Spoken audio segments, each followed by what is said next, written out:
Kedengaran kah? Ada. Yang online kedengaran kah, Dwi? Iya, ada Kak. Ada? Iya. Kedengaran Kak.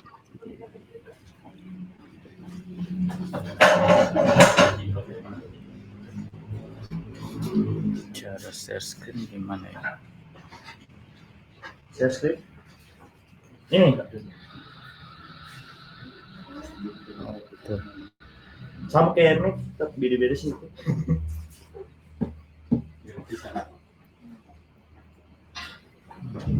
Nah, mantap sih. Aduh, tidak ada mic-nya. Nanti kita share lagi. Kenapa share gitu? Sorry, slideshow. Ini kelihatan di sana ini. Kelihatan? Di yang online. Kelihatan Kak. Oke. Kelihatan. Oke, bismillahirrahmanirrahim. Pakai speaker kah? Ya ada mic-nya. Oh iya. Semoga kedengar sampai sana. Buat cuma berapa orang ini? Apa? Ya. Bismillahirrahmanirrahim. Assalamualaikum warahmatullahi wabarakatuh dan selamat pagi untuk teman-teman semua. Sebelumnya saya mengucapkan terima kasih untuk kalian yang sudah menyempatkan diri hadir bersama-sama kita belajar bareng untuk sesi pagi ini. Ini jarang saya, karena saya jarang ada di Palu, makanya saya coba manfaatkan waktu juga untuk belajar sama-sama kalian di sini. Dan alhamdulillah kita dapat fasilitas juga dari tim dari tempat ini, BRK Kavi. Dan juga terima kasih untuk teman-teman dari Hammer Code dan juga Programming Tadulako yang sudah support kegiatan sharing atau workshop kita pagi ini. Jadi rencananya insya Allah kita bakal ada 2 kali pertemuan, tapi bisa saja kita perpanjang kalau memang dibutuhkan, karena mengingat waktu mungkin tidak bakal cukup untuk bahas semuanya dalam 1 hari full. Nanti kita coba extend ke lain waktu, mungkin online, karena saya cuma bisa 2 hari ini ke depan untuk sesi offline-nya. Dan saya mau bawa model pembelajaran kita coba sebagai teknologi entusias, khususnya di bidang programming. Kita mungkin sudah terlibat atau insya Allah akan terlibat dalam pengembangan teknologi, khususnya software. Dan software itu sendiri ada berbagai macam. Mungkin kita fokuskan dalam bahasan ini ke mobile application, tapi bakal termasuk juga bagian-bagian yang mendukung dari mobile application itu sendiri. Dan 2 sesi ini kita bakal bahas full stack development, artinya semua stack yang berkaitan dalam hal mendevelop software yang akan kita buat nanti. Software ini atau aplikasi ini saya terinspirasi dari keadaan kita sehari-hari. Jadi bagusnya kalau kita sebagai tech enthusiast kita bisa lihat, oh ada suatu hal yang bisa kita digitalisasi atau transformasi menjadi suatu produk software digital, yang mana itu bisa bakal mengautomasi hal-hal manual yang ada di lapangan atau ada di sekitar kita gitu ya. Contohnya untuk kasus ini juga saya terinspirasi dari case yang saya alami. Jadi saya selain bertemu dengan kalian semua, saya juga ada urusan pindah kewarganegaraan, kependudukan maksudnya, dari Makassar, dari daerah Sulawesi Selatan ke Palu. Dan saya mencari tahu gimana cara untuk mengurus semua berkas administrasinya gitu ya. Dan alhamdulillah dapat juga info dari teman-teman yang ada di Palu kalau banyak channel sebenarnya untuk mengurusnya, khususnya intinya mau buat KTP di Palu gitu ya, pindah KTP. Nah, cuman dari teman-teman itu menyarankan beberapa channel untuk atau pintu untuk proses administrasi itu. Ada yang langsung ke Dukcapil, ada yang lewat WhatsApp terlebih dahulu gitu. Dan bagusnya alhamdulillah itu sudah Palu sudah buat. Terima kasih juga, mungkin bisa disampaikan kalau yang punya kenalan ke Dukcapil Palu, sudah inovasinya sangat bagus. Ada WhatsApp CS-nya gitu, kita bisa chat terus request perihal permohonan berkaitan dengan kependudukan gitu kan. Nah, di case saya ini saya mau pindah KTP, membuat KTP Palu, dan saya chat coba waktu itu ke nomor CS-nya seperti ini, dan ini balasannya gitu. Jadi sudah ada formatnya. Dia minta, kalau kita bisa lihat, dia minta nama, nomor induk kewarganegaraan ya, NIK ya. Nah, terus ada email juga. Dan ini sepintas kalau saya lihat, wah udah keren ini, mereka udah intinya di belakang mereka bakal simpan data kan, dan pencocokan juga ke NIK gitu, karena Dukcapil punya database tersebut kan. Dan nextnya apa yang harus saya lakukan, itu diarahkan untuk ada formulir yang harus saya isi dan juga sertakan beberapa dokumen pendukung. Ini formulirnya, apakah kelihatan ya? Cukup kelihatan kan? Jadi di formulir ini bisa di-download juga di websitenya Dukcapil. Jadi ada nama lengkap yang perlu diisi, nomor induk kependudukan, kartu keluarga, dan beberapa form inputan lainnya. Seperti di sini ada kartu keluarga, KTP, kartu identitas anak, perubahan data, dan banyak alasan atau reason yang bisa kita pilih dari kenapa kita mau permohonan untuk kartu keluarga. Misalnya ini ada membentuk keluarga baru, ganti kepala keluarga, kalau KTP baru atau pindah datang, dan lain-lain. Dan syaratnya ada ini yang required, yang harus disertakan itu tetap via WhatsApp, ada kartu keluarga lama, dan juga kalau case saya KTP juga yang lama, fotokopinya, dan juga karena saya sudah nikah, dan semoga teman-teman juga dimudahkan untuk bisa mencari jodohnya segera dan dimudahkan untuk menikah, amin. Dan lulus juga dulu terlebih dahulu ya. Dan ada saya sertakan surat nikah juga, dan semuanya itu saya sertakan di WhatsApp. Jadi ini sungguh sangat inovasi yang baik dari Dukcapil mempercepat prosesnya, dan itu sangat-sangat cepat. Jadi asal semua dokumennya tersedia, formnya terisi dengan sesuai dengan ekspektasinya, nah itu dalam 1 hari pun sudah selesai. Saya sudah terima kartu keluarga baru, dan untuk print KTP-nya sayangnya tidak bisa diproses karena kita harus butuh yang fisik juga ya. Kalau kartu keluarga kan sudah bisa yang soft copy. Jadi dikirimkan saya soft copy-nya via WhatsApp, kartu keluarga, dan untuk KTP-nya saya harus ke Dukcapil untuk prosesnya. Ini bahasan yang lain lagi. Saya rasa ada peluang untuk bisa kita digitalisasi juga proses di lapangan. Kalau stand up comedian kan mereka coba lihat sekitar untuk dapat inspirasi. Begitupun kita harusnya teknologi entusias coba lihat-lihat sekitar. Oh, kayaknya ini bisa digitalisasi. Nah, saya ajak teman-teman sekarang untuk bagaimana kita bikin inovasi dari flow atau proses yang tadi saya sebutkan gitu. Jadi di sini harus via WhatsApp, dan kita masukkan beberapa data, dan juga ada form seperti ini. Dan saya rasa itu cukup sangat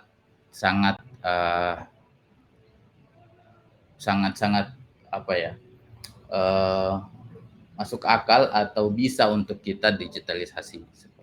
Nah, saya mau ajak teman-teman untuk brainstorming dulu. Kita brainstorming itu proses kita mengumpulkan ide semua, tapi dengan mindset kita bakal mengembangkan suatu software, khususnya mobile application. Jadi bayangannya yang saya terbayang saat ini, oh ini semua kan masih via WhatsApp dan ada yang beberapa yang manual ya. Nah, seperti kayak kita harus sertakan dokumen dan lain kirim. Nah, bagaimana menurut teman-teman misalnya kita buat suatu aplikasi, apa saja fitur yang harus dibutuhkan dan juga apa saja kira-kira yang perlu kita masukkan dalam pertimbangannya gitu. Ini adalah sebuah, bayangkan ini kita mau buat suatu mobile application gitu ya. Kira-kira seperti apa mobile application? Fitur apa yang perlu ada di sana? Login. Ya, dari Authentication. Alung bakal, ini dari perspektif tampilan saja yang ke user dulu ya. Oh. Nanti ke dalamnya ada authentication. Nah, ada login ya kan? Umumnya pasti harus ada login. Kenapa ada login? Kita butuh untuk data seperti tadi. Data ini bisa kita melekat ke satu user, satu pengguna, satu orang di masyarakat, dan juga dia bisa mengakses setiap waktu data yang sudah, misalnya dia sudah pernah request sebelumnya terkait apa, jadi dia mudah mengaksesnya, dia cukup login dan bisa lihat historinya. Gambarannya seperti itu. Berarti ada login. Terus ada apa lagi kira-kira? Input data, ya cukup, memang sangat jelas ya. Jadi kita butuh input data. Di sini data apa yang perlu kita input, itu data, misalnya dia sudah login lah gambarannya, dia cukup masukkan apakah NIK atau email, dan pastinya ada satu parameter lain yaitu password atau PIN. Nah, terus dia bakal diarahkan untuk pilih apa gitu di menunya kira-kira ya. Misalnya kita mau versi pertama dari aplikasi ini hanya mendukung proses ini, pendaftaran peristiwa kependudukan, misalnya ganti KK atau ganti KTP. Nah, itu inputannya apa saja kira-kira yang perlu kita simpan di sana?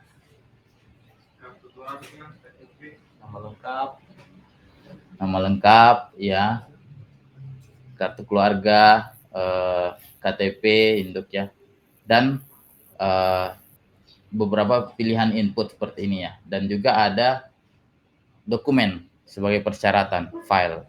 Nah, jadi kita perlu fitur juga upload file. Nah, oke, kita sudah ada filenya nih, ya sudah ada filenya, sudah ada fitur-fiturnya, ya kan?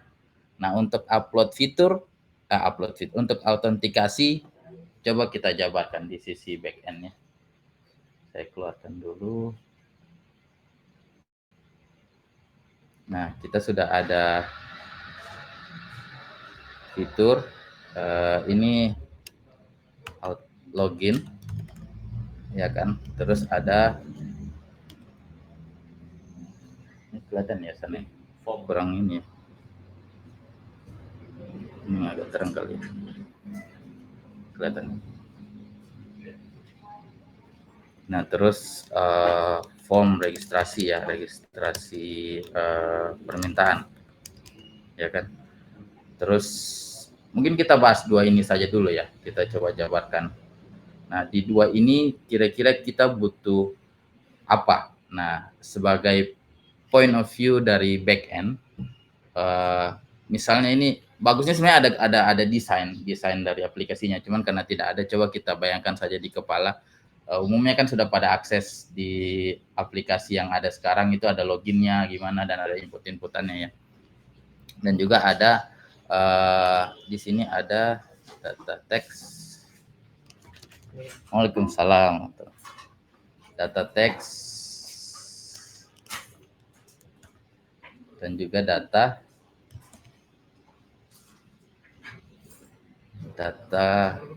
file.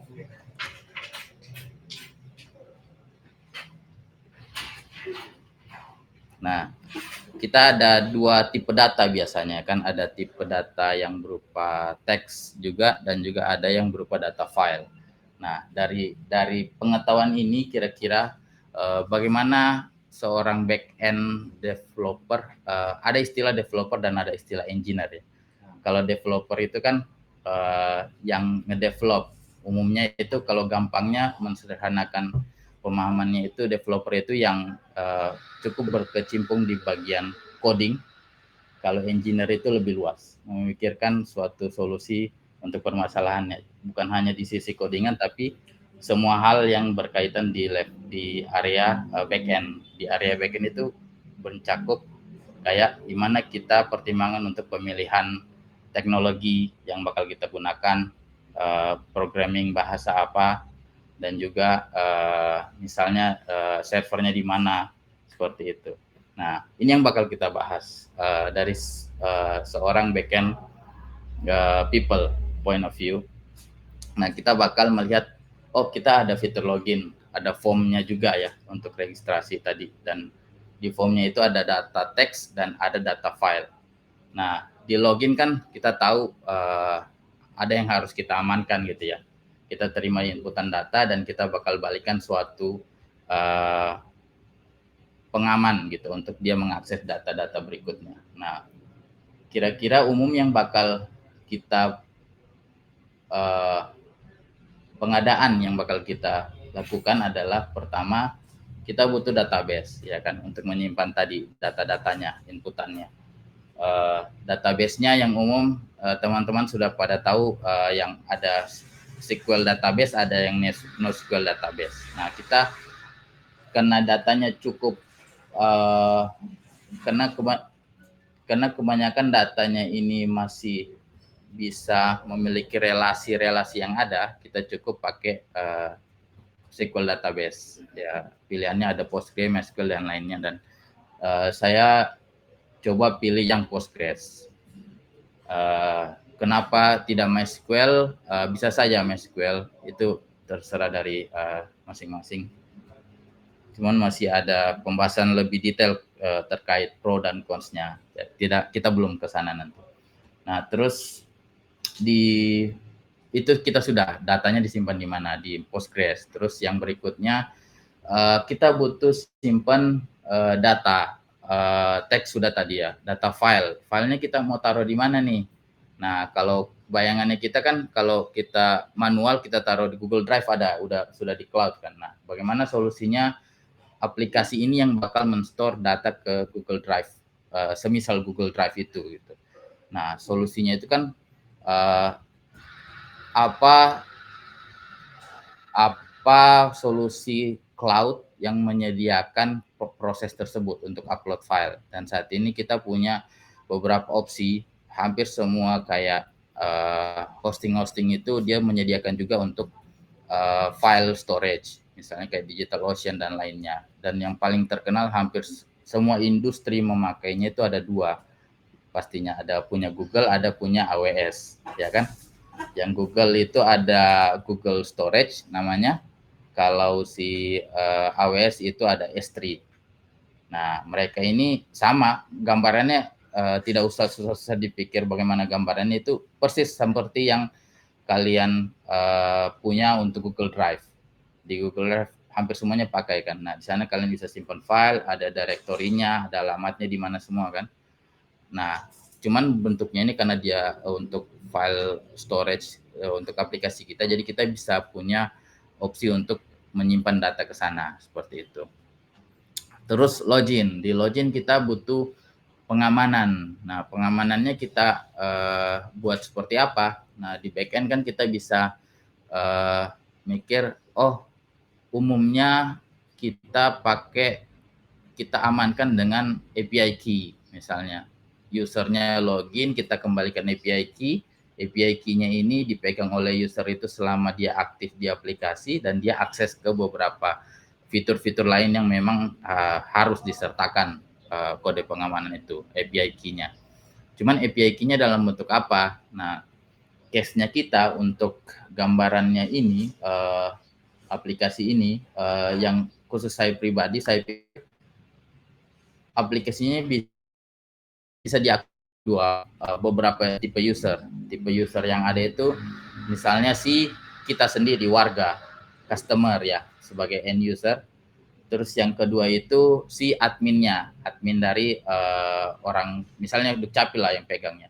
Nah, mereka pegang aksesnya juga. Jadi ada dua role tipe data user. Nah, bagaimana dua role ini bisa dengan mudah kita validasi, bisa dengan mudah kita autentikasi dan autorisasi. Solusinya itu yang paling umum ada di JSON Web Based Token (JWT). Nah, di JWT itu dalam bentuknya kita bisa sertakan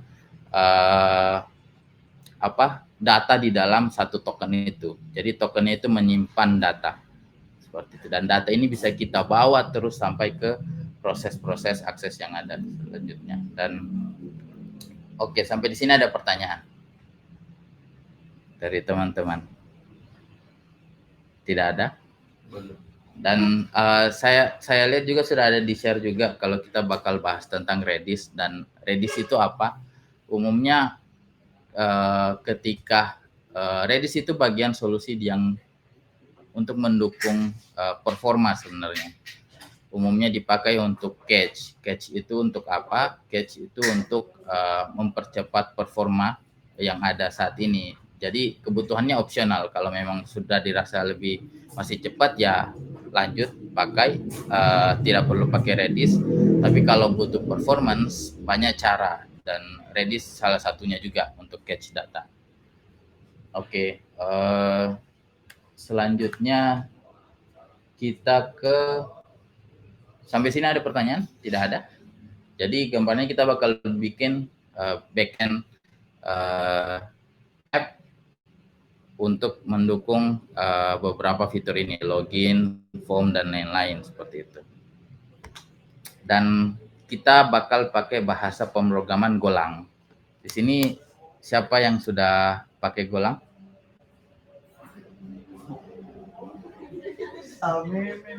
Sudah semua pakai Golang berarti nih, atau masih coba-coba? Coba-coba. Oke. Saya sudah kirim ke buat push ke code-nya ke ini punya saya. Ada ya? Ada enggak ya? Warga Epco. Coba saya share ke depan.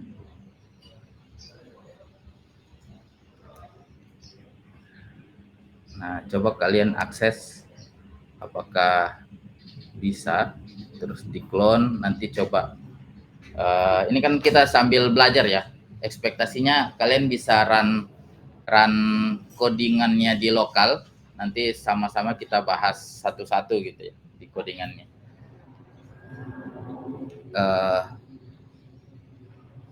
Bisa akses di GitHub-nya?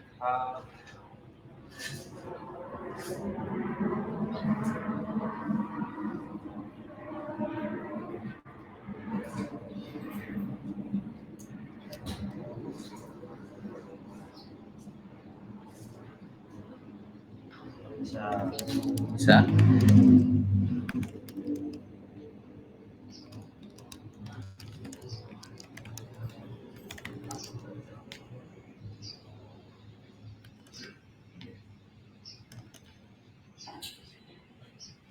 Nah, bisa di branch main, terus di clone ke lokal, terus coba harusnya kalau kalian sudah install Golang, yang untuk khusus yang main itu saja ya, bisa ikuti di file readme-nya ini ada. Terus kalau pakai VS Code itu, ini udah benar. Jadi di VS Code kita bisa run dengan cara seperti ini. Di sisi kiri sini ada run and debug, itu ya. Kurang kelihatan ya. Sisi kiri dari VS Code itu ada yang run dan debug, yang ada model kecoa ya. Oke. Nah itu diklik open, nah dia bakal kebuka kayak gini, dan di atas kirinya itu ada start debugging.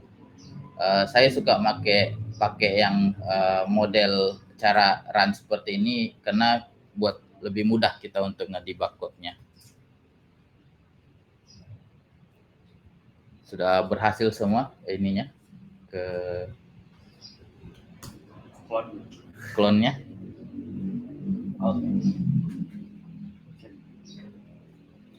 Sambil cas dulu.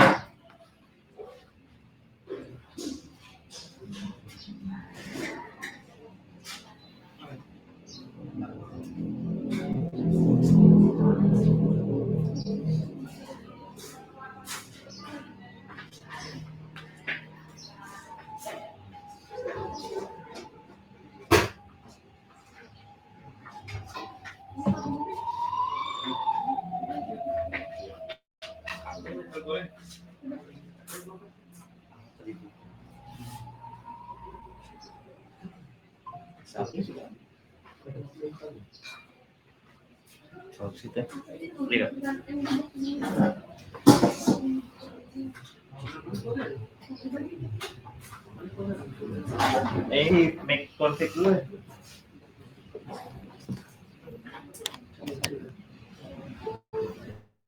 Nah, di itunya sudah yang sudah berhasil clone. Terus di make filenya itu ada, ini kurang besar kelihatannya.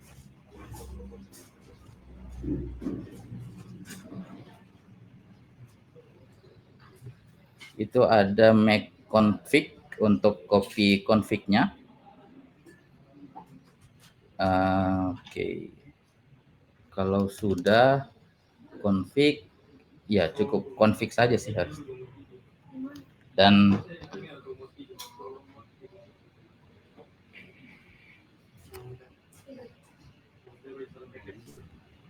oh iya, harusnya gue mati dulu ya untuk yang baru ya. Ini.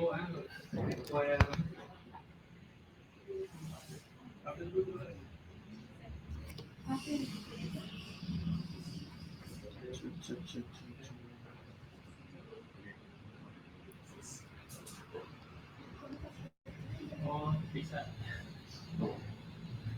Ini nih, kalau mau update, buka itu.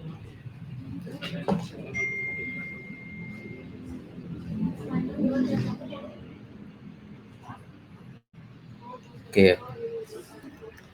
Untuk menghemat waktu, saya lanjut ini ya prosesnya. Nah, kalau sudah selesai, INV-nya itu apa saja isinya? Ada ini udah ada tambahan ya di branch lain. Cuman yang ada itu server, portnya di mana yang bakal kita buka untuk aksesnya, hostnya di mana gitu ya. Tapi ini umumnya local host. Read header timeout ini gambarannya kalau ini sebagai pengaman saja gitu. Kita harus set read header timeout. Kalau di sisi backend itu ketika data request itu datang, kita harus pastikan server kita itu tidak hanya melakukan hal tersebut untuk apa istilahnya menghandle request tersebut gitu.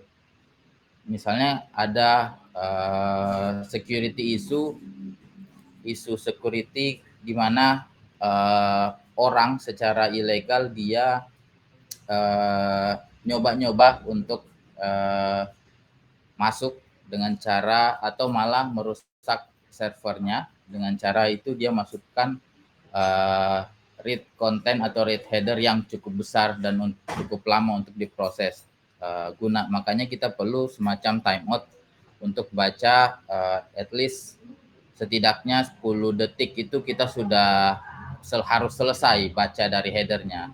Jadi di request itu kan ada header, ada body, ya kan? Di TCP itu kan ada request, ada body. Nah, yang pertama dibaca itu adalah headernya. Ya, headernya itu apa semua? Headernya itu ada ya semua hal yang berkaitan dengan request tersebut, identifiernya seperti ya content type, berapa besar size-nya dan segala macam. Nah, itu diproses di awal. Kalau dia sudah lewat dari 10 detik, kita bakal tolak. Artinya request-nya sudah tidak bisa diproses. Jadi kita tidak lanjut untuk proses bodinya. Seperti itu. Dan oke, itu yang pertama. Terus yang kedua, yang saya coba bawa di materi kali ini itu tentang API spec. Jadi pendekatannya kita pengembangannya itu dari desain dulu, gitu ya. Jadi desainnya ini kita mulai dari karena kita backend, yang kita desain itu adalah API-nya, gitu ya.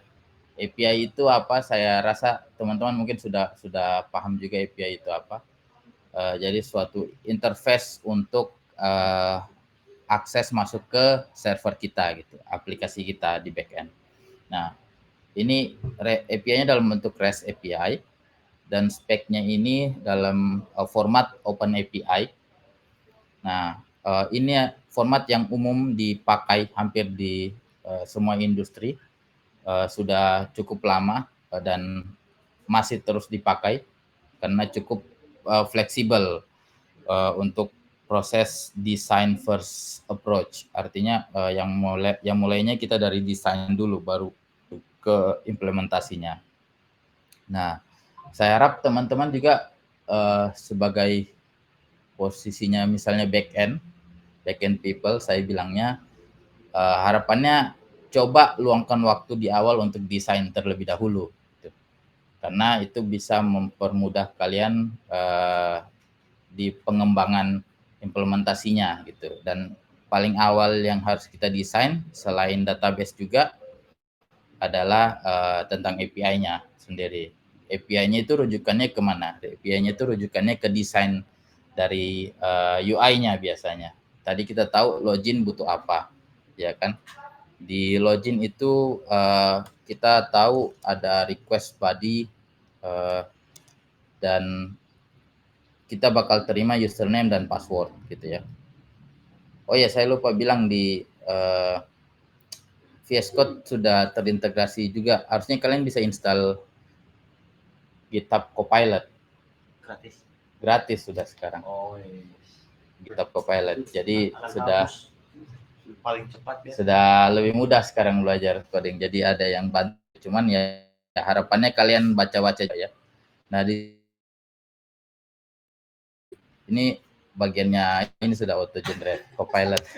Jadi lebih cepat. Nah, di sini request body-nya ada formatnya seperti ini. Kontennya apa? Kita harapannya dikirim dalam bentuk JSON.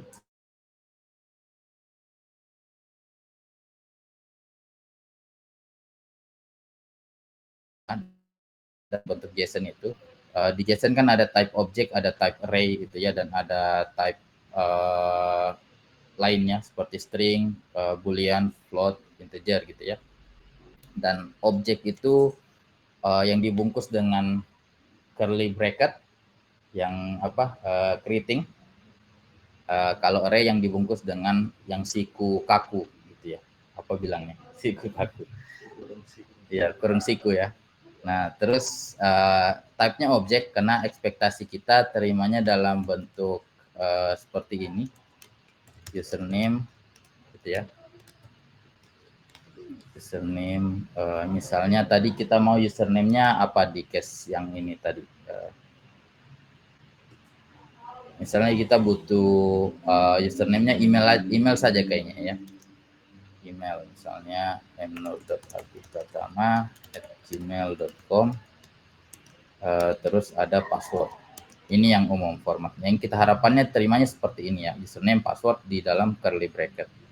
Nah, makanya kita desain ininya seperti ini. Application JSON, skemanya itu objek untuk curly bracket, terus properti itu apa yang di dalamnya tadi ada username tipenya apa, string karena kita butuh string karena dibungkus dengan dua wrapper double quotes. Terus password juga itu string. Misalnya kalau kita mau sertakan variabel lain tinggal tambah misalnya first time misalnya dan dia boolean bisa juga. Nah, seperti itu.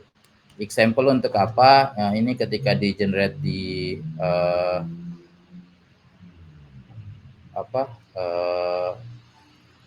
seperti ini, kelihatan dia example value-nya apa gitu ya, admin seperti itu.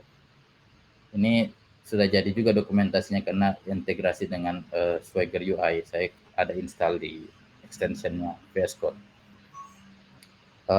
Seperti itu dalam bentuk request-nya. Terus berikutnya kalau sudah desain, responsnya dulu ya. Tadi itu request body ya. Dan responsnya seperti apa?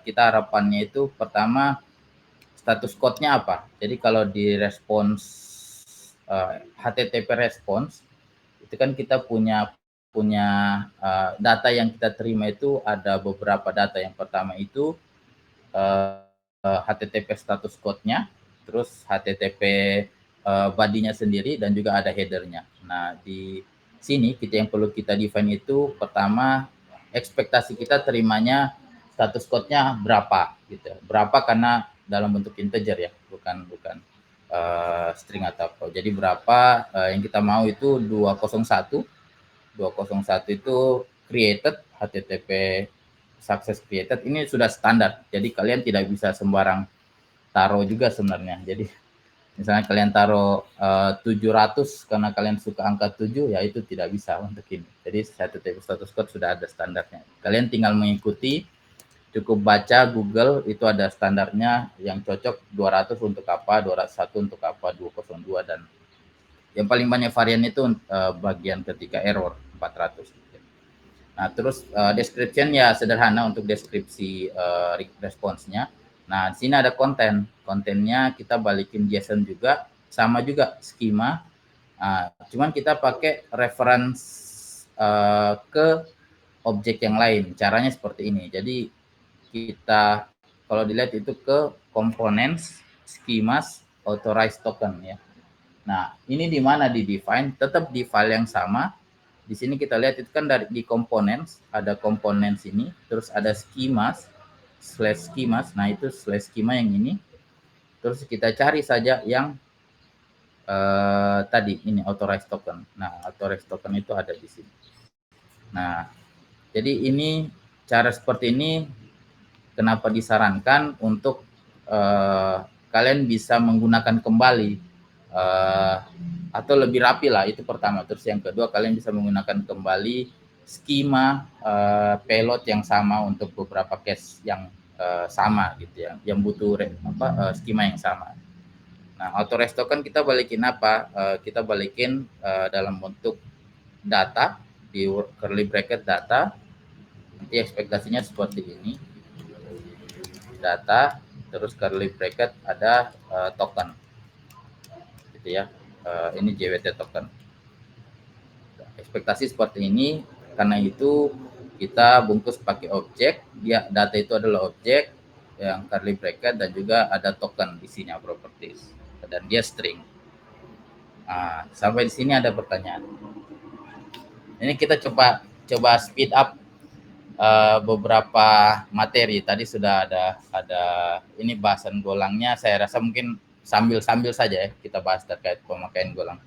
Di sini ada API spec, dan saya coba bawa apa yang umum sudah dipakai di luar sana, di Indo ataupun di luar. Nah, ada API spec itu kalau mau mulai dari desain first approach, kita pakai Open API. Nah, terus pertanyaannya gimana cara untuk convert ke codingan, ya kan? Nah, dulu saya makainya itu masih manual. Jadi karena modelnya design first approach, jadi saya desain Open API spec ini dalam bentuk YAML.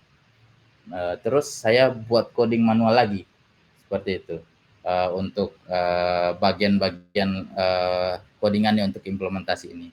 Tapi sekarang sudah ada code generatornya juga.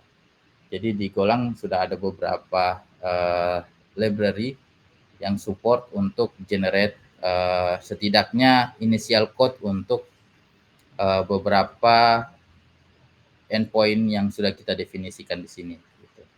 Nah, caranya seperti ini. Jadi kurang kelihatan. Nah, di sini ada, oh ya, saya pakai di sini ada juga makefile. Makefile itu ya semacam apa ya, executable list, executable ya package. Nah, itu bisa kita tinggal pilih. Nah, ini ada Gen API. Cara pakainya tadi sama, tinggal di terminalnya di folder yang ada makefile-nya itu coba make apa nih? Make Gen API. Gen API itu apa? Itu definisi alias untuk komen ini. Jadi ini komen untuk kita generate golang code dari API spec yang tadi, API spec YAML. Nah, di sini itu ada, kalau kelihatan di sini, kelihatan. Kalau putih kelihatan tidak ya? Boleh kayaknya kasih putih temanya.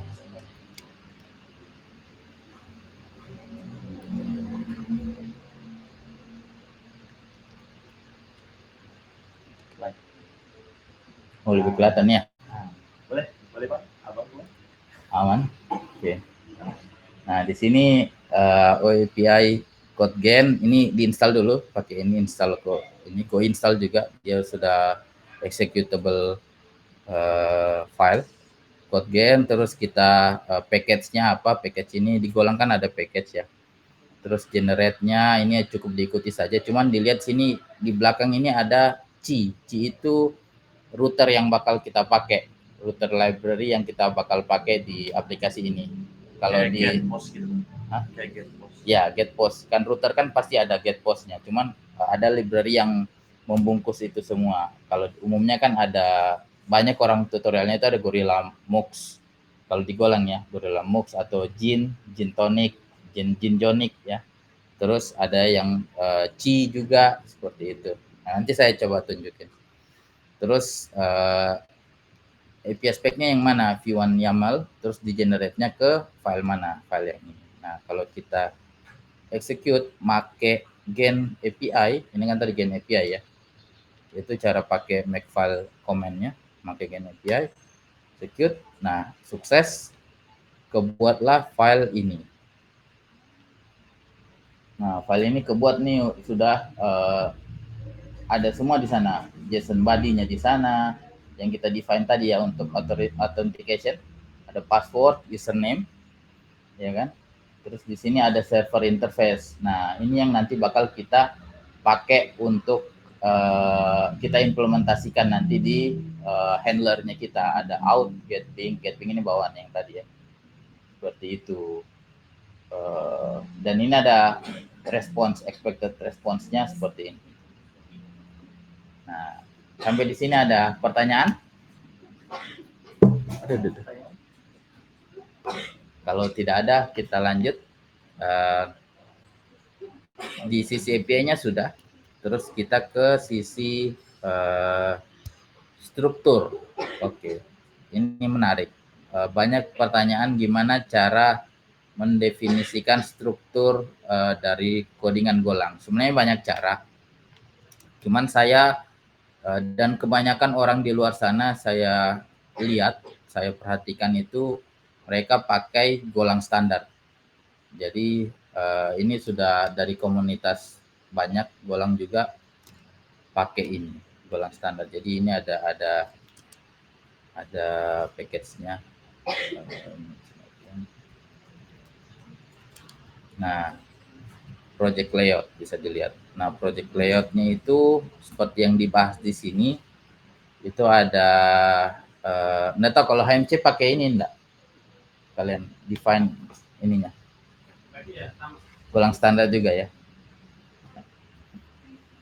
Nah, di sini seminimal mungkin di root directory-nya itu sedikit file, tapi ada beberapa subdirectory yang punya beberapa file yang dimasukkan di sana. Kayak cmd/cmd itu umumnya di sini letak si main.go-nya kita biasanya. Comment istilahnya, apa yang bakal dieksekusi pertama kali. Terus internal ini yang semua codingan internal yang berkaitan, misalnya kayak service layer, repository, dan lain-lain bisa dimasukkan di sini. Terus package ini yang eksternal bisa diakses sama orang. Jadi biasa kalau kita introduce, kenalkan bikin satu modul yang bisa dipakai umum, nah bisa kita define di package PKG.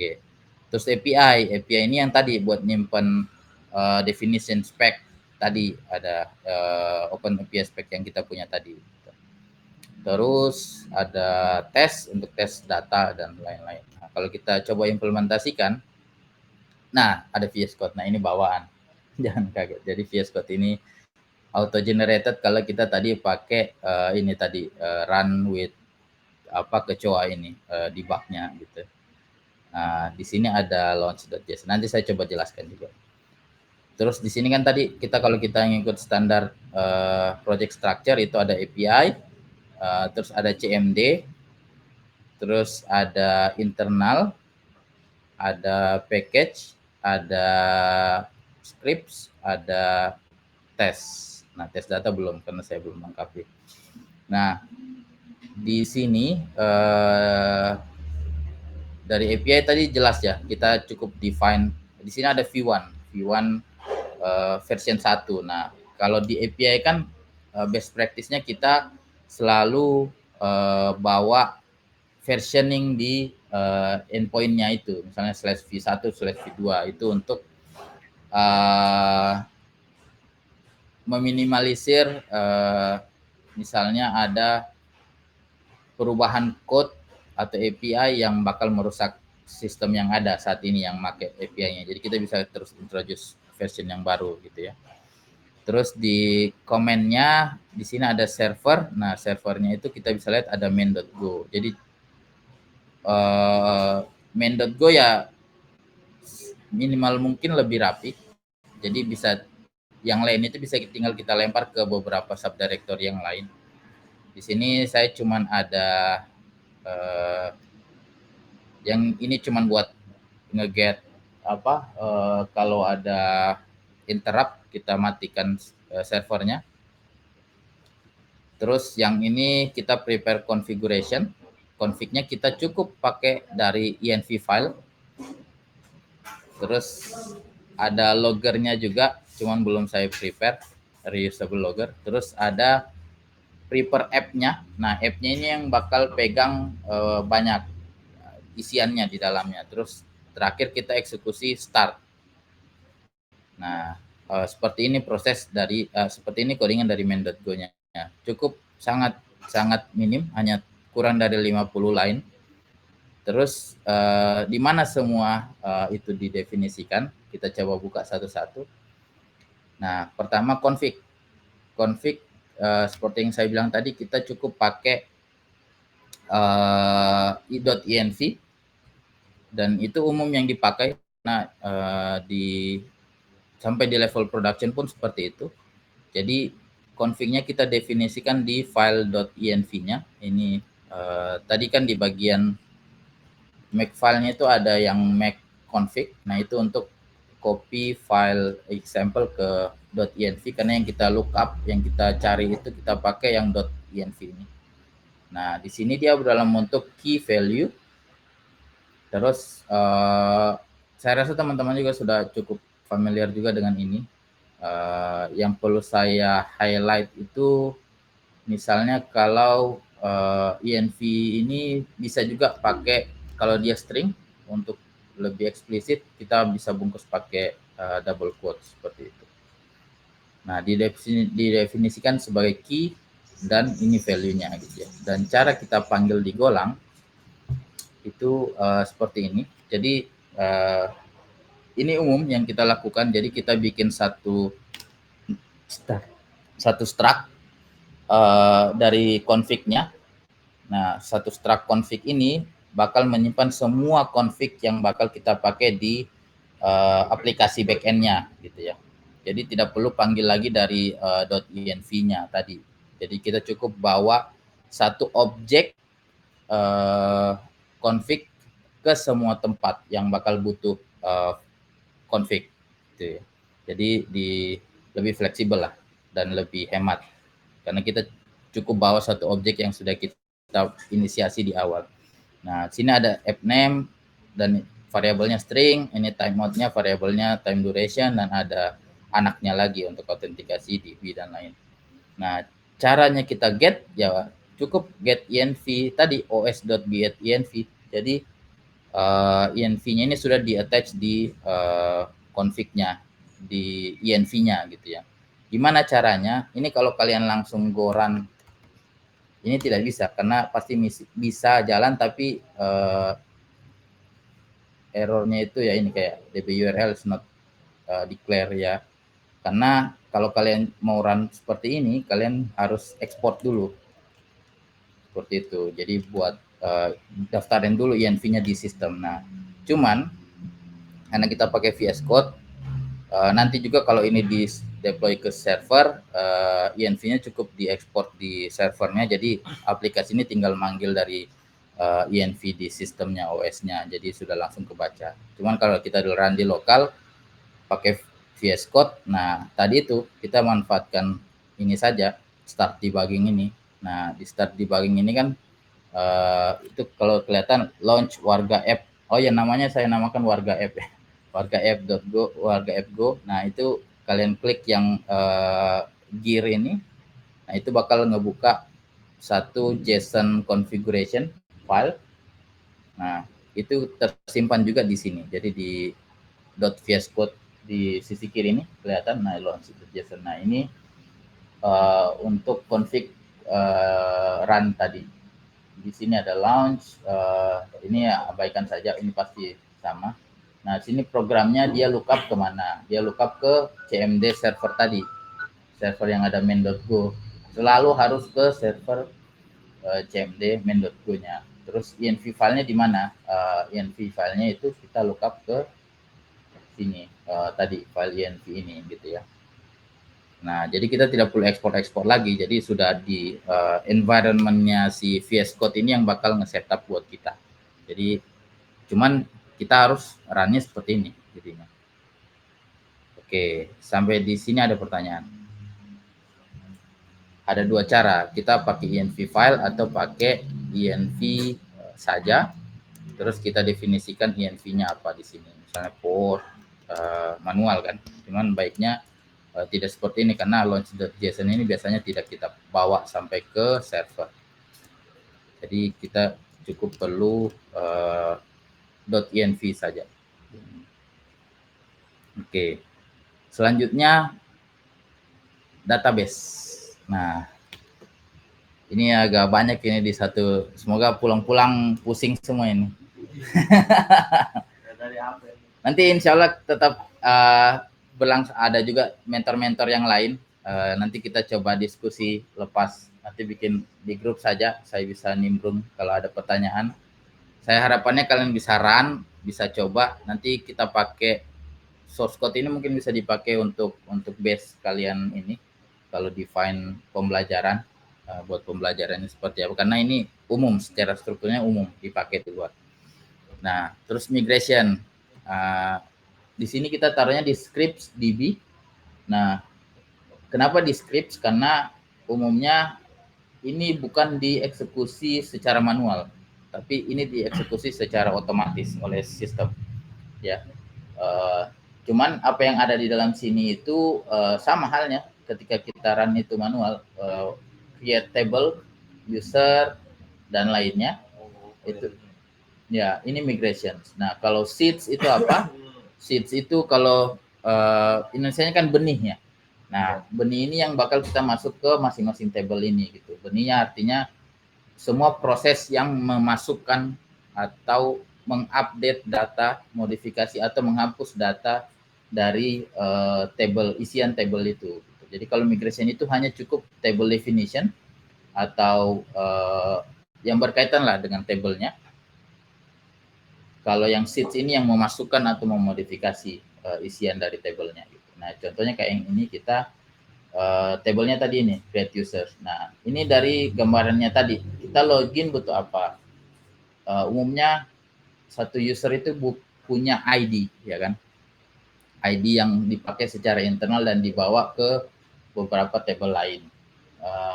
Terus kita perlu simpan nama usernya, ya kan? Tadi kayak contoh yang tadi yang di formnya kan kita butuh masukkan nama. Terus email. Nah, email itu kita butuh simpan juga dan kita perlu dia unik.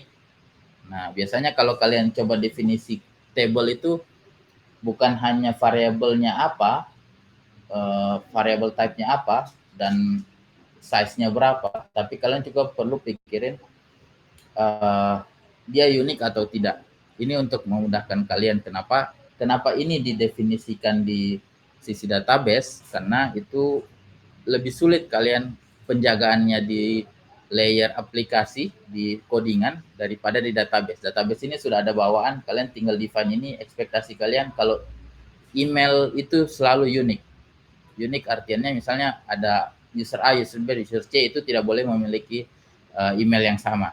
Seperti itu. Jadi ini sudah di-handle di database-nya. Terus password disimpan dalam ukuran yang cukup besar karena mungkin nanti ini di hash. Terus ada role. Kenapa tadi kita butuh role itu untuk simpan misalnya usernya ini si warga atau orang dukcapil gitu ya gambarannya. Terus saya desain ini KTP, nomor KTP-nya di satu tabel yang sama, tapi baiknya itu dipisah. Cuman saya desain untuk mempermudah itu di tabel yang sama dan juga kartu keluarga juga di tabel yang sama. Nah, kalau dilihat lagi kenapa pertanyaannya kenapa ini saya gitu. Kenapa KTP disimpan dalam variabel varchar yang cukup besar size-nya? Kira-kira. Padahal kan KTP cuma berapa angka? Ya kan? Kan dia angka kan? Kenapa tidak simpan misalnya 16 digit saja? Kita tidak define 16 digit di ID card number-nya KTP-nya. Kenapa cukup besar kita setnya 255 karakter? Kira-kira. Kenapa ya?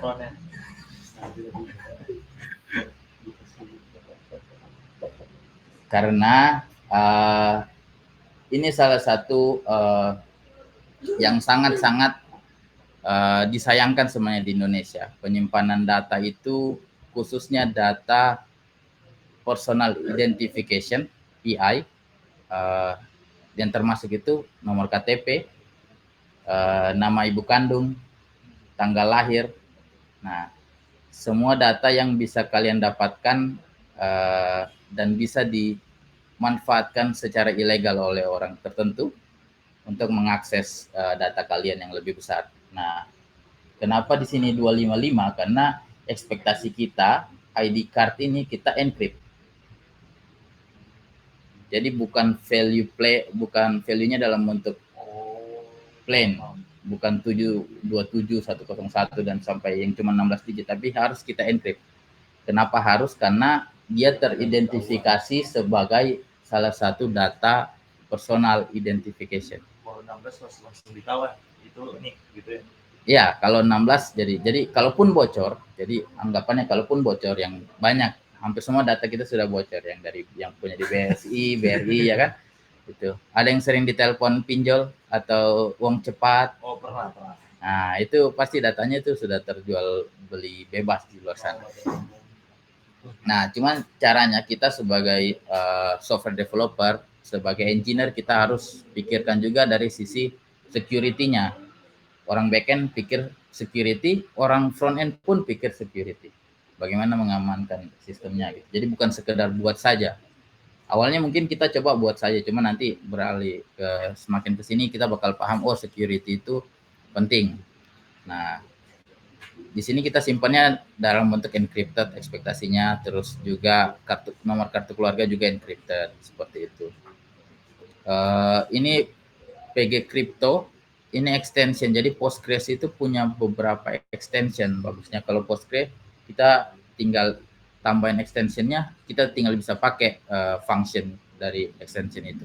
Nanti kelihatan kalau kita di sheet-nya nanti. Terus di sini event. Nah, ini event.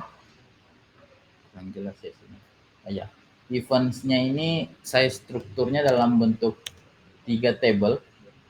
Events, event request, sama event documents. Ini karena event ini untuk menyimpan data tadi, karena kebutuhannya kita kan untuk ini ya, untuk data ini tadi ya yang kita mau simpan. Jadi ada satu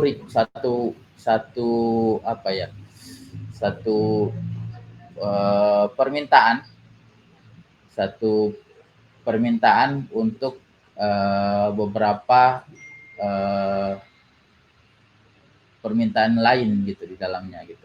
Nah, kenapa itu events? Dia untuk sebagai parent-nya, dan di sana ada event type ini ya nanti bakal kita definisikan di aplikasi. Cara lainnya adalah kita pakai enum, cuman saya prefernya di aplikasi. Kita definisikan event type-nya kayak yang kita ketahui ada registrasi peristiwa kependudukan, kayak contoh yang ini kan. Ini kan formulirnya apa, gambarannya mungkin ada formulir lain lagi. Jadi kita bisa definisikan. Kenapa tidak pakai enum? Kan di database ada enum ya. Karena menurut saya pandangan pribadi, ini bisa di hold atau data ini bisa didefinisikan di sisi aplikasi. Karena bagian dari bisnisnya itu sendiri lebih fleksibel. Atau cara lain kita bikin satu table event master data dari event types untuk kita relasikan ke sini. Cuman, event type. Ya, ID event type-nya. Cuman saya prefer ini didefinisikan enum-nya di luar dari aplikasi, di luar dari database. Terus dalam satu events itu dia bakal punya event request. Event request-nya itu ada tadi, dia mau request apa nih? Ini kartu keluarga, isinya ini kartu keluarga isi, KTP isi, ya kan? Ya misal kalian mau bentuk keluarga baru, misalnya Fandi mau bentuk keluarga baru kan, sekali baru Alung mau bikin KTP pindah datang, nah ini dicentang, dilingkari gitu. Lainnya. Nah, jadi satu permintaan, satu event ini bisa banyak request, permohonan. Nah, jadi disimpannya dalam bentuk seperti ini. Ini yang saya buat ya, cuman nanti kalian bisa eksperimen sendiri. Dan ada juga event dokumen. Dokumennya itu untuk apa? Untuk tadi yang saya share ke kalian dalam proses WhatsApp tadi, dokumennya itu saya harus kirim via WhatsApp ke orangnya. Jadi langkah baiknya kalau sudah di dalam ini formnya dalam bentuk aplikasi, data itu juga kita bisa simpan data filenya. Nah, filenya bisa kita simpan dalam bentuk seperti ini. Ada tipe dokumennya juga apa? Lagi ini bukan enum, tapi saya tidak pakai enum tapi enumnya nanti di sisi aplikasi. Seperti itu.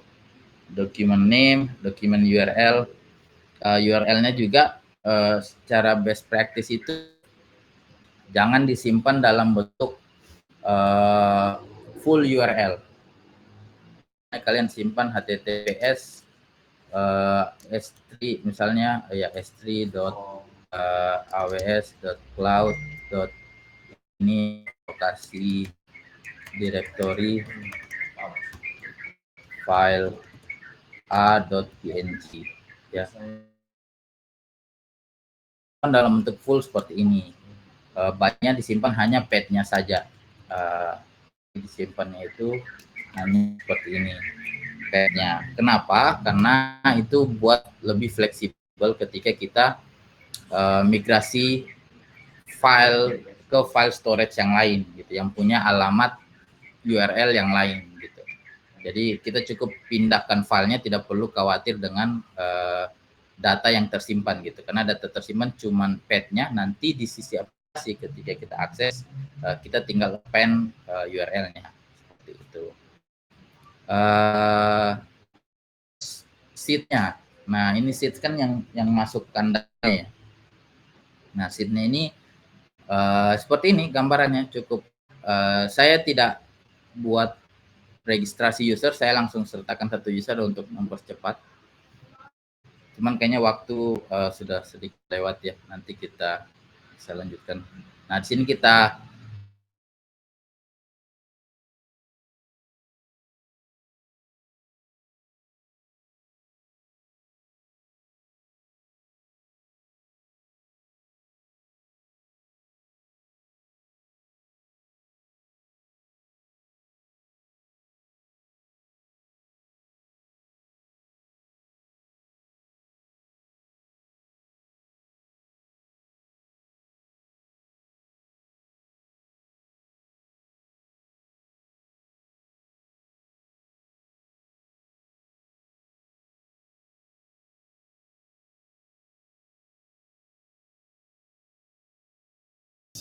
Tes tes. Tes. Putus. Putus kah? Iya, putus. Oh iya, coba searchkin lagi kak. Dari tadi kah? Baru. Oh, Tes sampai 5 menit. oke. Kembali.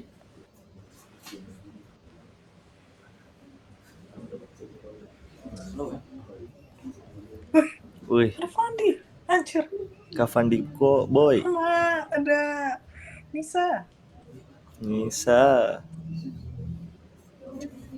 Coba saya login dulu kembali.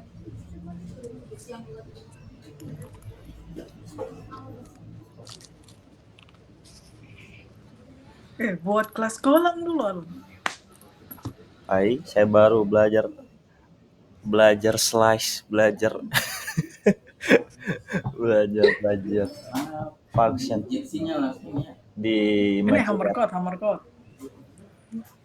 Pak atau Pandi juga. Pandi buat kelas kolam dulu. Kayaknya tak putus kak Abdi tadi, Step. Pas tapi tidak jauh tetap putusnya. Tidak. Nah,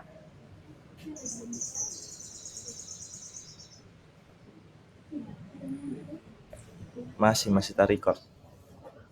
Kita record tapi.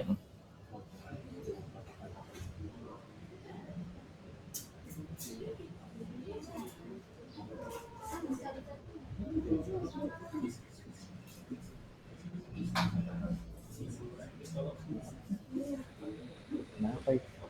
Ada.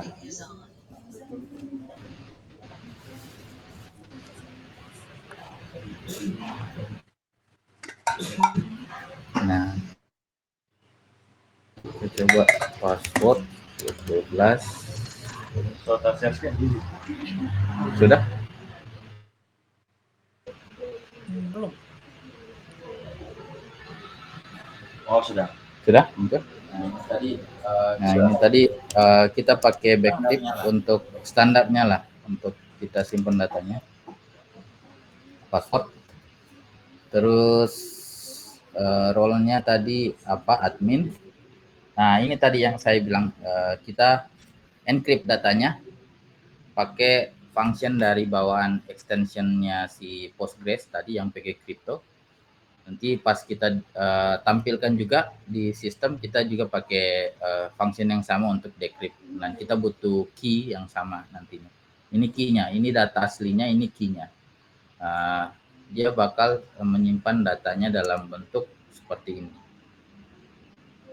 Gitu nanti. Ini datanya yang sudah terencrypt. Jadi ini yang saya bilang tadi, kalaupun database-nya itu bocor, orang tidak bakal bisa memanfaatkan dengan mudah data ini gitu ya, karena dia sudah terenkripsi. Setidaknya bisa, tapi dia butuh waktu untuk bobol. Jadi beda kasus kalau plain tampil itu ID KTP langsung, jadi dia bisa pakai. Apalagi kalau ada nama ibu kandung atau orang tua dan tanggal lahir, ya kan, itu lebih mudah. Terus itu database-nya. Sampai di sini ada pertanyaannya. Mungkin kita cukupkan sampai 10.30 kali ya. Boleh. Nanti ini lagi lanjut apa? Ya. Yang di tadi di scan apa migrasi? Yang ini? Nah itu kan unit itu dia kalau kita define di sisi database tuh, kan dia kalau error itu message-nya kayak masih plain bawaan dari database, masih kayak aneh-aneh gitu. Berarti kalau kita mau handle kita mau kasih kembali message error-nya gitu, diolah di aplikasinya, kita buat kayak custom message yang begitu, atau bagaimana untuk handle message error-nya gitu? Iya. Jadi umum kalau di biasa unique constraint kan, dari errornya dari server, dari database-nya. Nah, nanti di sisi aplikasi bahasa apapun misalnya pasti ada cara untuk catch, istilahnya bagaimana kita catch error tipe errornya, ya kan. Nah, di Golang pun seperti itu. Jadi kita catch errornya, misalnya kalau spesifik mau kita catch untuk error PG constraint. Nah, error tersebut kejadian, di print sama dibalikkan oleh si database-nya, kita ubah itu ke message yang lebih humanize ya manusiawi. Nah, itu di sisi aplikasi.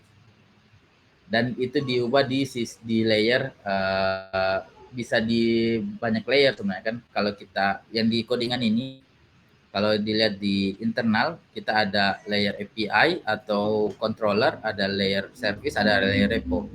Nah, repository ini yang berhubungan ke database. Ini yang pertama kali catch error tersebut. Apakah kita return di sini? Bisa juga, atau kita return atau kita transformasi ke yang lebih manusiawi di layer service. Ya, tapi pastikan itu sudah humanize di layer API. Artinya di API ini sudah harus terjaga gitu. Sudah jangan sampai error kayak tadi sudah keluar. Apalagi kalau front end-nya langsung tampilkan secara plain, secara langsung tanpa dia ubah lagi. Itu lebih bahaya. Seperti itu. Cukup menjawab, Pak?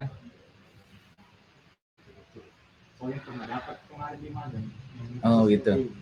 Ya, pastikan selalu itu di layer manapun harus dijaga. Caranya umumnya biasanya kalau ada error misalnya kayak gini, error ini pasti bisa jadi case yang ini get ya, karena ini get data ya.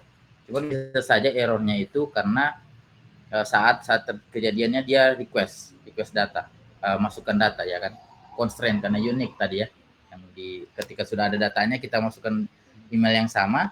Nah, itu kan constraint kejadian, unique constraint tadi. Jadi tidak bisa dimasukkan data email yang sama. Nah, errornya dibalikin oleh database. Nah, di sini bisa kita catch. Caranya kita definisikan di sini, misalnya pakai FMT error gitu ya. Terus kita namakan misalnya failed with something gitu kan. Nah, mau balikin errornya lagi bisa, kita cukup bawa ke depan, error. Nah, ini sudah istilahnya di append errornya, dibawa ke depan. Nah, yang panggil function ini itu pastikan dia cek. Misalnya kalau di sini cek ya, ini ya, dia cek if error, jangan langsung dibalikin, tapi if error bawaan error itu ada is. Nah, ada, jadi errors ini bawaan Golang, yang library Golang errors. Nanti dia ada wrapper, ada function untuk ngecek is dia cek apakah error ini adalah error si tadi, misalnya kita catch pakai error tadi misalnya constraint. Nah, kalau iya kita balikin return yang lebih manusiawi seperti ini. Kita buat return error yang baru. Tapi pastikan error ini di log juga, seperti itu. Biar tahu aslinya errornya apa. Seperti itu. Jadi di Golang umumnya kita pakai penjagaan ini, error is. Jadi pengecekan apakah dia tipe errornya yang tadi.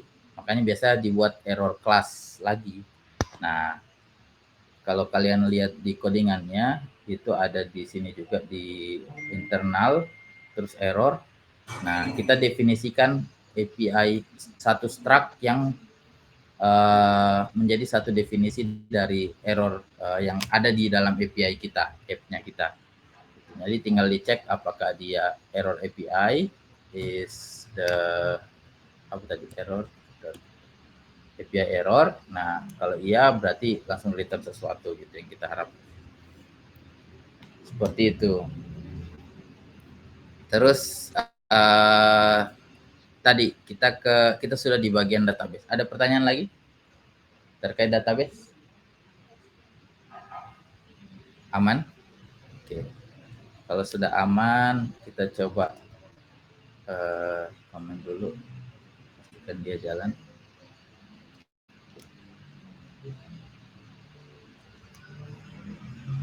Oke, this one also comment. Nah, saya mau coba ini yang saya lakukan di sisi repo ini kan sisi layer yang kita bakal sering akses definisikan akses ke database, ke table-tablenya ya. Kita strukturnya seperti apa? Nah, strukturnya seperti ini. Jadi ada user ini table user, misalnya ada lagi event. Jadi kita bikin folder baru event, ya kan? Misal ada yang baru lagi event request, ya kan? Terus ada lagi event document. Nah, kita strukturnya seperti ini, kita buat foldernya seperti ini. Nah, terus di user kita buat interface. Interface ini digolang kontrak dari codingannya tadi, si reponya ini. Ini saya harapannya kalian sudah familiar juga dengan golangnya. Nanti kalau bingung, kalau bingung nanti tanya, insya Allah saya jawab sebisa mungkin nanti di grup atau di chat channel lain. Terus, nah apa begitu sudah. Oke, nah caranya yang saya lakukan, jadi ada lagi-lagi kita modelnya design first approach. Jadi kita desain dulu. Tadi di sisi layer API sudah ya, kita desain terus kita generate. Nah, terus saya mau cara yang sama juga untuk sisi database table structure-nya. Nah, saya mau desain juga dulu, baru nanti generate code-nya. Nah, saya pakai SQLC. Jadi ini saya copy juga SQLC. Ini kalau kalian kerja tugas bisa lebih cepat harusnya. Nah, SQLC. Nah, di sini kalian cukup masukkan definisikan tadi. Nah, di sini mana tadi? Kita ambil definisi usernya di schema.sql, masukkan. Terus di query-nya. Nah, di sini desain kita. Desain kita di sini yang kita mau query apa saja yang kita bakal ambil dari table user. Nah, misalnya get user, get apa ya, get find user by tadi ada apa datanya? By ID. By email kali ya, by email. Dan kita harapannya one. Ini ada one ya, kelihatan ya. Ini tidak bisa diganti temanya. Ini one ini, titik 2 one. Artinya dia ekspektasi kita dia balikannya 1. Nah, terus di sini select from. Nah, sini kita tinggal panggil select from, balikan semua. Where email 1 limit 1 ya kan. Nah, ini list user. Kita expect dia many, banyak. Seperti itu. Jadi ini table user, order by name kali ya. Terus ini create user one, karena dia kita butuh dia return ID-nya yang kalau sudah terbuat ya. Nah, terus users ini bisa si apa tadi? Apa semua ininya tadi ya. Schema, ID, name, email, password, role, ID card, ID family. Nah, coba kita ya ID sudah, name, email, password, ID card, ID apa tadi ya namanya? ID family. Oh ya, role 1 belum. Role, ID family 1 2 3 4 5 6. Nah, pastikan ini sama jumlahnya 6 ya. 3 4 5 6. Nah, kalian cukup jangan return all tapi return ID. Delete pun seperti itu, delete users, ID-nya apa gitu ya. Exec. Ini exec itu kebanyakan kalau delete itu execute. Nah, ini sudah otomatis tergenerate di bawah nih codingannya. Jadi kalian tinggal kopas. Di sini kalian ambil package ininya, ambil ini entity-nya sesuai yang kalian definisikan di schema. Ini generate. Nah, saya taruhnya di entity. Nah, sudah. Dia sudah kompatibel dengan ini, sudah Golang ini. ID karena lebih cepat kalau menurut saya. Terus ambil itu modelsnya. Ini DB ini enggak perlu karena sudah ada yang kita definisi. Nah, ini query-nya nih yang penting. Nah, query-nya kita ambil semua. Nah, cepat ini kalau kayak begini. Nah, ini langsung jadi. Nah, ini sudah semua. Cuman kalian perlu menyesuaikan sedikit saja. Di sini kan queries, tinggal kalian pakai apa nama ini kalian tadi, user ya, yang user kecil. Nah, kalian tinggal user atau find all queries seperti sama. Nah, ganti. Nah, ini karena DB-nya tidak langsung ini pakai ubah. Karena DB-nya kita itu harus pakai pool ya, pool. Nah, cukup jadi find db.pool. Sudah selesai. Nah, ini disesuaikan. Oh, ini enggak perlu lagi nih kan user by email. Ini kenapa? Oh, sorry, ini perlu entity. Jadi yang user tadi entity.user. Nah, sudah selesai. Oke. Ini kenapa ini? User kunci aman. Ini hapus. Nah, user. Ini perlu interface ini untuk dipanggil di luar. Kenapa ke ini? Oke. Entity user. Oke. Ini tidak perlu ini. Ini yang tadi yang kita tulis tadi di awal ya. Seperti ini. Nah, tinggal kita buat nih kelihatan karena dia kita returnnya objek dan dia apply ke interface. Ini bukan user, ini user atau interface melakukan user interface. Nah, ini merah karena kita belum definisikan ini di kontrak. Jadi kita definisikan saja di kontrak. Harusnya bukan begini. Nah, kita definisikan caranya, ini diambil depannya, kita ambil ke belakang sini ya. Ya, sedikit lebih manual lah dibanding mempercepat kita prosesnya. Nah, terus comment selesai harusnya. Nah, ini sudah selesai nih. Jadi sudah ada. Kenapa saya sangat awal-awal tidak menyarankan kalian pakai SQL Builder atau ORM. ORM itu yang udah banyak wrappernya. SQL Builder sudah ada beberapa wrapper yang lebih minimalis, tapi tetap ada wrappernya karena membantu kalian untuk lebih familiar lah dengan query SQL-nya sendiri gitu, dan lebih mudah kalian maintenance.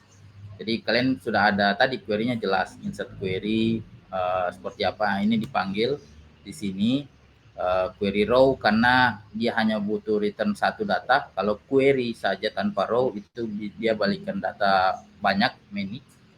Nah, kalau exec tadi kan kita ada yang define yang kayak delete author itu pakai exec ya.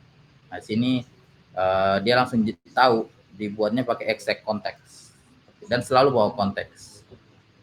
Find user email pun seperti itu. Oke, sampai di sini. Ini sudah nih, sudah. Oke. Ya, seperti itu caranya. SQLC. Jadi di layer repository tetap approach-nya kayak tadi, design first. Jadi kalian luangkan waktu untuk desain query apa yang kalian butuhkan, aksesnya. Terus kalian bakal tahu, bakal dapetin modelsnya apa, dan query yang bisa kalian pakai apa hasil dari yang kalian desain. Jadi ini sangat mudah, harusnya memudahkan kalian untuk dan mempercepat malah pekerjaan kalian. Nanti saya share juga pastinya codingan. Oke, mungkin ada pertanyaan? Ya, Farhan. Ya. Kan tadi di apa namanya select email apa by email kan user by email kan query-nya dia kan sudah share email loh. Dia untuk apa di limit lagi tapi dia kan? Iya betul, betul. Sudah pasti dapat satu, kan sudah unik emailnya. Betul. Mau tanya kenapa pasti dapat satu, betul. Kalau sudah, karena dia unik. Ya, ya betul. Sudah, tidak perlu sebenarnya, tidak perlu. Ya betul, itu kecuali memang emailnya tidak unik tadi kan. Nah baru kita pakai limit 1. Cuman ini karena di sini kembali lagi yang kita desain seperti apa di sininya. Kan ini hasil codingannya kita kan, apa yang kita desain. Kalau kita tahu email itu unik, jadi pasti dia selalu ada satu saja data yang sama. Jadi tidak perlu lagi seperti ini. Case-nya pakai limit 1 apa misalnya? Search by apa misalnya? Misalnya bisa pakai name, name tapi yang pakai prefix. Jadi kita kayak like yang awalannya apa misalnya? Far. Nah, dapatnya Farhan, Farhat, Abbas. Ya begitu. Dapat semua itu. Jadi yang model seperti ini kan pastinya bakal banyak. Jadi kita cukup limit. Apakah 1, 2 atau 3 seperti itu. Pertanyaan yang bagus, Farhan. Insya Allah dapat terima kasih. Berkah. Terus apa lagi? Ada pertanyaan? Saya pikir tadi cukup, ternyata kita sangat kurang waktunya. Nanti kita bisa lanjutkan sesi online mungkin ya. Nanti harapannya tadi yang ini yang versi ini di branch feature out. Kalau kalian lihat itu harusnya sudah ada di sana. Belum ada. Ini kan yang kalian coba run itu yang main kan. Nah, di sini ada feature out. Nanti bisa caranya di codingan ini kan tinggal git check out. Sekarang kan main-nya. Kalau saya ada banyak perubahan.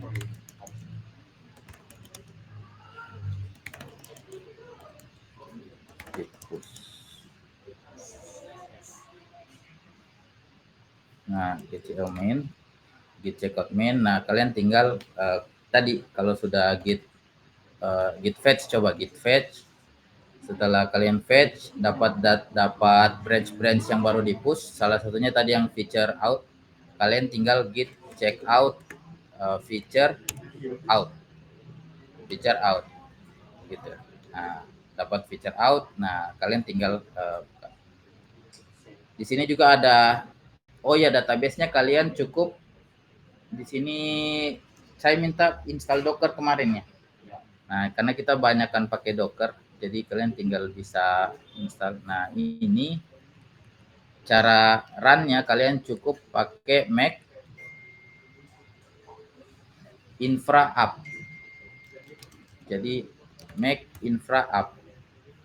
Ini sudah bakal naikkan Postgre, database-nya tadi, ada Minio, ada Redis, sama DB browser itu yang ini tadi yang saya pakai di sini. Ini browser. Tapi kalau kalian ada yang sudah punya DB client di lokal, bisa pakai juga DB client. Minio itu untuk data storage. Jadi lokal Minio Mac Infra PS. Minio itu file storage. Jadi 9.000. Nah, sama seperti S3. Jadi kalian bakal bisa simpan file di sini.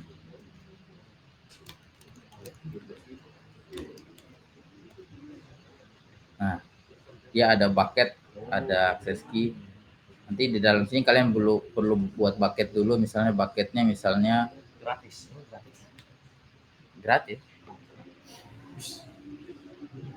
Ini Minio, jadi ini file storage, object storage. Kalian bisa sama, ini alternatif dari S3 AWS. Jadi kalau mau run di lokal belum ada S3 punya akses ke ini, pakai Minio bisa. Tapi malah orang pakai sampai production juga ada. Ada. Seperti itu. Iya. Kalau objek yang ini yang begini, kalau di apa di server berarti dia di server sendiri, jadi ada server sendiri buat kalau tidak ada mereka gitu. Iya. Harusnya dipisah. Iya. Jadi ada memang satu file server. Nah, itu aksesnya kan itu layer depannya apa buat akses file server ini kan? Nah, biasanya pakai Minio bisa. Iya, bisa. Nanti aksesnya, akses datanya, akses filenya, nanti tinggal panggil API-nya si S3. Sama di API interface-nya dengan yang Minio. Minio ini alternatifnya saja untuk lokal. Tapi malah ada yang pakai sampai production. Siapa tahu inspirasi Bareksa. Tiba-tiba pakai Minio. Seperti itu. Sama, dia ada strukturnya sama, bucket, versioning, dan lain-lain. Nanti kita lanjut yang ini. Yes, mungkin ada pertanyaan lagi? Tidak ada? Nanti mungkin kita sampai jam 11, lanjut, habis ini lanjut sampai jam 11, mungkin sharing-sharing apa, diskusi apa, bebas tanya jawab. Untuk materi kali ini mungkin kita sudahi, karena kita juga harus kembali ke kegiatan masing-masing. Saya juga harus kembali kerja. Apa ya, sudah ya, berarti nanti lanjut nextnya kita Flutter besok. Iya, Flutter ya, insya Allah. Flutter saja yang terbaru. Sebenarnya saya minta install pakai Android Studio Code, Android Studio juga, cuman berat toh, makanya coba kita run di webnya, versi web. Jelas cuma tunjukkan bagaimana interaksinya, state manajemennya, bagaimana. Kalau itu. Tapi paling ini dirampungkan dulu, nanti saya coba rampungkan, kalian biar bisa run di lokal juga nanti ya. Tapi tadi harusnya yang version 1 yang dari main branch itu bisa di run sudah. Nanti bisa bertanya di grup. Untuk sekarang mungkin kita sudahi. Terima kasih atas sekali lagi terima kasih atas kedatangannya dan partisipasinya. Ditunggu untuk partisipasinya di sesi berikutnya. Dan juga terima kasih teman-teman yang ada di online yang sudah menyempatkan diri untuk join.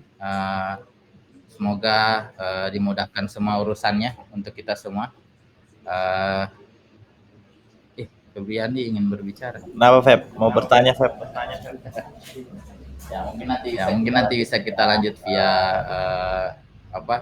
WhatsApp atau di grup, nanti bisa coba nimbrung di sana, chat apa yang perlu ditanyakan. Oke, nanti besok kita masih ada sesi lanjutan juga untuk yang